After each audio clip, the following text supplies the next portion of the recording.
ನಮಸ್ಕಾರ ವೀಕ್ಷಕರೇ, ಸೂರ್ಯೋದಯ ಡಿಯರ್ ಚಾನಲ್ಗೆ ಸ್ವಾಗತ. ಇವತ್ತು ನಾವು ಬೆಂಡೆ ಕರಿ, ಬೆಂಡೆ ಮಸಾಲ ಕರಿ ಅಂದರೂ ಕೂಡ ಚೆನ್ನಾಗಿರುತ್ತೆ ನೇಮು. ನೋಡಿ, ಈಗ ನಾವು ಬೆಂಡೆ ಇದೆಯಲ್ಲ, ಬೆಂಡೆಕಾಯಿನ ನಾನು ನೀಟಾಗಿ ತೊಳ್ಕೊಂಡಿದ್ದೀನಿ. ತೊಳೆದ್ಬಿಟ್ಟು ಒಂದು ಕಾಟನ್ ಬಟ್ಟೆಯಲ್ಲಿ ನೀಟಾಗಿ ಒರೆಸ್ಕೋಬೇಕು. ಅದರೊಳಗಡೆ ನೀರೇನು ಇರಬಾರ್ದು. ಅದನ್ನು ನಾವು ನೀಟಾಗೆ ಒಂದು ಬೆಂಡೆಕಾಯಲ್ಲಿ ಒಂದು 3-4 ಪೀಸ್ ಆಗುವಷ್ಟು ಲೆಂತಲ್ಲಿ ನಾವು ಕಟ್ ಮಾಡಿ, 1 ಇಂಚು ಲೆಂತ್ ನೋಡಿ, ಈ ಥರ. ಇಷ್ಟು ತುಂಬ ಸಣ್ಣದು ಅಲ್ಲ, ತುಂಬ ದೊಡ್ಡದು ಅಲ್ಲ, ಈ ಸೈಜಲ್ಲಿ ನಾನು ನೀಟಾಗಿ ಕಟ್ ಮಾಡ್ಕೊಂಡಿದ್ದೀನಿ.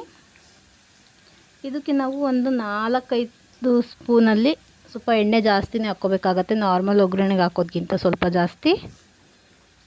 ಇದನ್ನು ನೀಟಾಗೆ ನಾವು ಫ್ರೈ ಮಾಡ್ಕೋಬೇಕು. ಬೆಂಡೆ ನೀಟಾಗೆ ಸ್ವಲ್ಪ ಲೈಟಾಗೆ ಕ್ರಿಸ್ಪಿ ಥರ ಕಾಣಿಸ್ಬೇಕು, ಅಷ್ಟು ಫ್ರೈ ಮಾಡ್ಕೋಬೇಕಾಗತ್ತೆ. ನಾವು ಇದರಲ್ಲಿ ಏನಾದರೂ ನಾವು ನೀಟಾಗಿ ಒರೆಸ್ದೇ ಹಾಗೆ ಕಟ್ ಮಾಡಿ ಹಾಕಿದರೆ ಇದು ಒಂಥರ ಲೋಳೆ ಥರ ಆಗಿಬಿಡುತ್ತೆ. ಹಾಗಾಗಿ ಒಣೆ ಬಟ್ಟೆಯಲ್ಲಿ ನೀಟಾಗಿ ಒರೆಸ್ಕೊಂಡ್ಬಿಟ್ಟು ಕಟ್ ಮಾಡಿಕೊಂಡ್ರೆ ಚೆನ್ನಾಗಿರುತ್ತೆ ಅಂತ ಹೇಳಿ ನೋಡಿ, ನೀಟಾಗಿ ನಾವು ಫ್ರೈ ಮಾಡ್ಕೋಬೇಕು ಇದನ್ನು. ಅದರಲ್ಲಿ ಸ್ವಲ್ಪ ಕೂಡ ಲೋಳೆ ಥರ ಅನಿಸೋದಿಲ್ಲ, ತುಂಬ ಚೆನ್ನಾಗಿರುತ್ತೆ ಟೇಸ್ಟು. ನಾರ್ಮಲ್ ಮಾಡೋದಕ್ಕಿಂತ ಪಲ್ಯ ಇದು ಸ್ವಲ್ಪ ಮಸಾಲ ಕರಿ ತುಂಬ ಚೆನ್ನಾಗಿರುತ್ತೆ, ಟೇಸ್ಟಿಯಾಗೂ ಕೂಡ ಇರುತ್ತೆ. ನೋಡಿ, ನೀಟಾಗೆ ಫ್ರೈ ಮಾಡ್ಕೋಬೇಕು ನಾವು. ಫಸ್ಟು ಸ್ವಲ್ಪ ಎಣ್ಣೆ ಜಾಸ್ತಿನೇ ಇರಬೇಕು ಇದರಲ್ಲಿ, ನಾವು ಫ್ರೈ ಮಾಡ್ಕೊಳ್ಳಿಕ್ಕೆ ಈಸಿ ಆಗುತ್ತೆ ನಮಗೆ. ನೀಟಾಗಿ ನೋಡಿ, ಕಲರ್ ಚೇಂಜ್ ಆಗಿದೆ ಆಲ್ಮೋಸ್ಟ್ ಆಗಲೇ ಬೆಂಡೆದು. ನೋಡಿ, ಇವಾಗ ನಾವು ಇದನ್ನೆಲ್ಲ ನೀಟಾಗಿ ಇಷ್ಟ ಆದಮೇಲೆ ತೆಗೆದಿಟ್ಕೊಂಡ್ಬಿಡೋಣ ಎಕ್ಸ್ಟ್ರಾ ಒಂದು ಪ್ಲೇಟಲ್ಲಿ. ತುಂಬಾ ಚೆನ್ನಾಗಿರುತ್ತೆ, ರೊಟ್ಟಿ ಚಪಾತಿ ಜೊತೆಗೆಲ್ಲ ತುಂಬಾ ಟೇಸ್ಟಾಗಿರುತ್ತೆ. ನೀಟಾಗಿ ಎತ್ತಿಟ್ಕೊಂಡ್ಬಿಡೋಣ. ನೋಡಿ, ಇವಾಗ ಇದೆಲ್ಲ ನಾವು ಎತ್ತಿಟ್ಕೊಂಡಾದಮೇಲೆ ಎಣ್ಣೆ ಬಿಸಿ ಇದೆ ಅಲ್ವಾ, ಸ್ವಲ್ಪ ಫ್ಲೇಮ್ ಕಮ್ಮಿ ಇಟ್ಕೊಂಬಿಡಿ. ಇದಕ್ಕೆ ಒಂದು 1/4 ಚಮಚದಷ್ಟು ಸಾಸಿವೆ, ಹಾಗೆಯೇ ಒಂದು ಅರ್ಧ ಚಮಚದಷ್ಟು ಜೀರಿಗೆ ಹಾಕ್ಕೊಳ್ತಾ ಇದ್ದೀನಿ. ಹಾಗೆಯೇ ನಾನು ಇದಕ್ಕೊಂದು ಸ್ವಲ್ಪ ಹಸಿ ಕರಿಬೇವು ನೋಡಿ. ಆಮೇಲೆ ನಾನು ಒಂದು ಈರುಳ್ಳಿನ ಸಣ್ಣದಾಗಿ ಕಟ್ ಮಾಡಿ ಇಟ್ಕೊಂಡಿದ್ದೀನಿ. ನೀಟಾಗಿ ಫ್ರೈ ಮಾಡ್ಕೋಬೇಕಾಗತ್ತೆ ನಾವು ಇದನ್ನು. ಯಾರು ಮೊದಲನೇ ಬಾರಿ ನಮ್ಮ ಚಾನಲ್ ನೋಡ್ತಾ ಇದ್ದೀರಾ, ಸಬ್ಸ್ಕ್ರೈಬ್ ಆಗಿ, ಹಾಗೆಯೇ ಲೈಕ್ ಮಾಡಿ ಮತ್ತು ಶೇರ್ ಮಾಡಿ. ನೋಡಿ, ಇವಾಗ ನಾವು ಇದಕ್ಕೆ ಒಂದು ಒಣ ಮೆಣಸಿನ್ಕಾಯಿ ಬರುತ್ತಲ್ಲ, ಅದನ್ನು ಕಟ್ ಮಾಡ್ಕೊಂಡು ಹಾಕ್ಕೊಂಡಿದ್ದೀನಿ. ನೀಟಾಗಿ ಫ್ರೈ ಮಾಡ್ಕೋಬೇಕು. ಇದು ಫ್ರೈ ಆದಮೇಲೆ ಇದು ಈರುಳ್ಳಿನೆಲ್ಲ ನಾನು ಸ್ವಲ್ಪ ಸೈಡ್ ಮಾಡ್ಕೊಂಡ್ಬಿಟ್ಟಿದ್ದೀನಿ. ಈಗ ಅದರಲ್ಲಿ 1-2 ಚಕ್ಕೆ, 1 ಚಕ್ರ ಮೊಗ್ಗು, ಹಾಗೆಯೇ ನಾವು ಇದಕ್ಕೆ ಒಂದು ಸ್ವಲ್ಪ ಲವಂಗ ಹಾಕ್ಕೋಬೇಕಾಗುತ್ತೆ. ನೋಡಿ, ಇದು ಬರುತ್ತಲ್ಲ ಮಸಾಲ ಪಲಾವ್ ಎಲೆ, ಅದು ಕೂಡ ಹಾಕ್ಕೋತಾ ಇದ್ದೀನಿ. ತುಂಬಾ ಚೆನ್ನಾಗಿರುತ್ತೆ ಟೇಸ್ಟು. ನಾವು ಇದನ್ನು ನೀಟಾಗಿ ಫ್ರೈ ಮಾಡ್ಕೊಂಬಿಟ್ಟು ನೋಡಿ, ನೀಟಾಗಿ ಫ್ರೈ ಮಾಡ್ಕೋಬೇಕು. ಚಕ್ಕೆ ಮತ್ತು 1 ಚಕ್ರ ಮೊಗ್ಗು ಪಲಾವ್ ಎಲೆನ ಇದನ್ನು ನೀಟಾಗಿ ಫ್ರೈ ಮಾಡಿಕೊಂಡು ನಾವು ಈರುಳ್ಳಿ ಕೂಡ ಇವಾಗ ಇದಕ್ಕೆ ಸ್ವಲ್ಪ ನಾನು ಶುಂಠಿ ಬೆಳ್ಳುಳ್ಳಿ 1 ಇಂಚಷ್ಟು ಶುಂಠಿ ಮತ್ತು ಬೆಳ್ಳುಳ್ಳಿ 1 ಸ್ಪೂನಷ್ಟು ಆಗಬೇಕು ಪೇಸ್ಟು. ಇದನ್ನು ಕೂಡ ನಾನು ಎಣ್ಣೆ ಒಳಗಡೆ ನೀಟಾಗಿ ಫ್ರೈ ಮಾಡ್ಕೊತಾ ಇದ್ದೀನಿ. ನೋಡಿ, ಹಸಿ ಸ್ಮೆಲ್ ಎಲ್ಲ ಹೋಗಬೇಕು. ಸ್ವಲ್ಪ ಫ್ರೈ ಆದಮೇಲೆ ನೀವೆಲ್ಲ ಮಸಾಲ ಜೊತೆ ಈರುಳ್ಳಿ ಎಲ್ಲ ಮಿಕ್ಸ್ ಮಾಡ್ಕೊಂಬಿಡಿ. ತುಂಬ ಅಂದರೆ ತುಂಬಾ ಟೇಸ್ಟಿಯಾಗಿರುತ್ತೆ, ತುಂಬ ಚೆನ್ನಾಗಿರುತ್ತೆ. ನೋಡಿ, ನೀಟಾಗಿ ಫ್ರೈ ಮಾಡ್ಕೊಳ್ಳೋಣ. ಇದಾದಮೇಲೆ ನಾನು ಇದಕ್ಕಿವಾಗ ಟೊಮೊಟೊನ ಮಿಕ್ಸಿ ಮಾಡಿ ಇಟ್ಕೊಂಡಿದ್ದೀನಿ. ಒಂದು 4 ಟೊಮೊಟೊ ಮಿಕ್ಸಿ ಮಾಡಿಕೊಂಡು ಇಟ್ಕೋಬೇಕಾಗತ್ತೆ, ನೀರೇನು ಹಾಕ್ದೇನೆ. ಅದರಲ್ಲೇ ನೀರಿನ ಅಂಶ ಇರುತ್ತಲ್ವ ಟೊಮೊಟೊ, ಹಾಗಾಗಿ ಅದನ್ನ ಮಿಕ್ಸಿ ಮಾಡ್ಕೊಂಡು ಇಟ್ಕೊಳ್ಳಿ. ಇದು ನೀಟಾಗಿ ಇಷ್ಟು ಫ್ರೈ ಆದಮೇಲೆ ನಾವು ಅದನ್ನು ಸೇರಿಸ್ಕೋಬೇಕಾಗತ್ತೆ. ನೋಡಿ, ಇದು ಸ್ವಲ್ಪ ನೀಟಾಗಿ ಕಡಿಮೆ ಉರಿಯಲ್ಲೇ ನಾವು ನೀಟಾಗಿ ಫ್ರೈ ಮಾಡ್ಕೋಬೇಕು.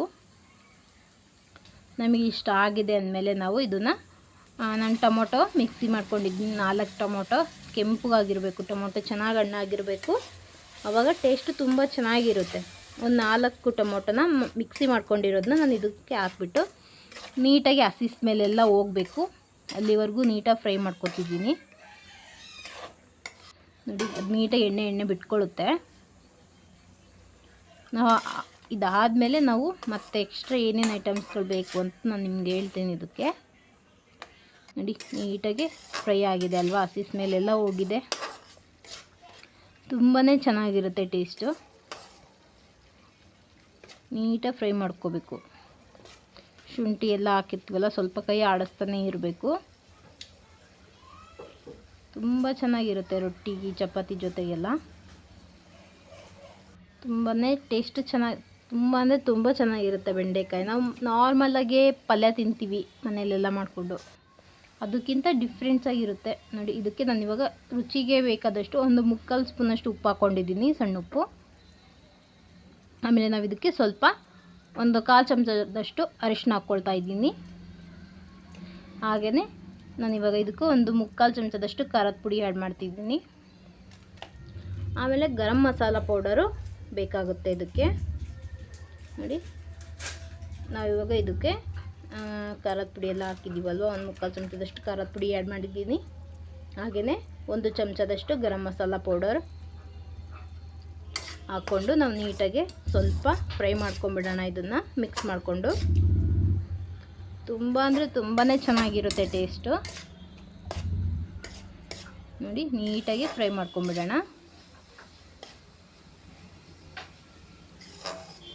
ಕಲರ್ ತುಂಬಾ ಚೆನ್ನಾಗಿದೆ ಅಲ್ವಾ, ತುಂಬಾ ಟೇಸ್ಟಿಯಾಗಿರುತ್ತೆ. ನೋಡೋದಕ್ಕೆ ಎಷ್ಟು ಚೆನ್ನಾಗಿ ಕಾಣಿಸ್ತಾ ಇದೆಯೋ, ತಿನ್ನೋದಕ್ಕೂ ಕೂಡ ಅಷ್ಟೇ ಟೇಸ್ಟಿಯಾಗಿರುತ್ತೆ. ನಾನು ಇಷ್ಟ ಆದಮೇಲೆ ಇದಕ್ಕೆ ಒಂದು 3/4 ಗ್ಲಾಸಷ್ಟು ನೀರು ಹಾಕ್ಕೊಳ್ತಾ ಇದ್ದೀನಿ. ಸ್ವಲ್ಪನೇ ಹಾಕ್ಕೊಂಡು ಮಿಕ್ಸ್ ಮಾಡ್ಕೊಳ್ಳೋಣ. ನೋಡಿ ಒಂದು 3/4 ಚಮಚ ಲೋಟದಷ್ಟು ನಾನು ನೀರು ಹಾಕ್ಕೊಂಡು ಇದನ್ನ ನೀಟಾಗಿ ಕುದಿಸ್ಕೋಬೇಕಾಗತ್ತೆ. ನೋಡಿ ನೀಟಾಗಿ ಮಿಕ್ಸ್ ಮಾಡ್ಕೊಂಬಿಡೋಣ ಫಸ್ಟು. ಇಷ್ಟ ಆದಮೇಲೆ ನಾವು ಇದನ್ನು ಈಗ ಲಿಡ್ ಕ್ಲೋಸ್ ಮಾಡಿ ನೀಟಾಗಿ ಅದು ಸ್ವಲ್ಪ ಎಣ್ಣೆ ಬಿಟ್ಕೋಬೇಕು. ನೋಡಿ ಇಷ್ಟು ಚೆನ್ನಾಗಿ ಎಣ್ಣೆ ಬಿಟ್ಕೊಂಡಿದೆ. ಒಂದು 5 ನಿಮಿಷ, 1-2 ನಿಮಿಷ ಲಿಡ್ ಕ್ಲೋಸ್ ಮಾಡಿ 1-2 ನಿಮಿಷದಷ್ಟು ನಾನು ಕುದಿಸಿದ್ದೀನಿ. ನೋಡಿ ನೀಟಾಗಿ ಸ್ಮೂತಾಗಿ ಆಗಿರುತ್ತೆ. ಅದರೊಳಗಡೆ ಈರುಳ್ಳಿ ಎಲ್ಲ ಹಾಕಿರ್ತೀವಲ್ಲ, ಅದೆಲ್ಲ ನೀಟಾಗಿ ಸ್ಮೂತಾಗಿ ಆಗೋಷ್ಟು ಬೆಂದಿದೆ.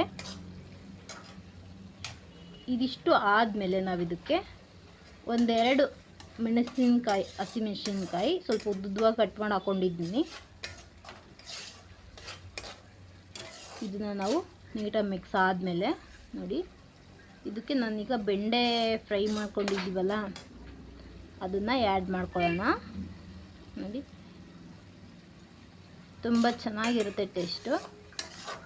ನೀಟಾಗಿ ಮಿಕ್ಸ್ ಆಗಬೇಕು. ಇವಾಗ ಇದು ಬೆಂಡೆ ಒಳಗಡೆ, ಗ್ರೇವಿ ಒಳಗಡೆ ಬೆಂಡೆ ನೀಟಾಗಿ ಮಿಕ್ಸ್ ಆಗಬೇಕು. ಅದು ಮಸಾಲ ಎಲ್ಲ ನೀಟಾಗಿ ಹತ್ಕೋಬೇಕಲ್ವ ಬೆಂಡೆಗೂ ಕೂಡ. ಹಾಗಾಗಿ ಇದಿಷ್ಟು ಆದಮೇಲೆ ನಾವು ಒಮ್ಮೆ ಮುಚ್ಚಿಟ್ಬಿಡೋಣ. ಇದು ಕ್ಲೋಸ್ ಮಾಡಿಟ್ರೆ ಚೆನ್ನಾಗಿರುತ್ತೆ.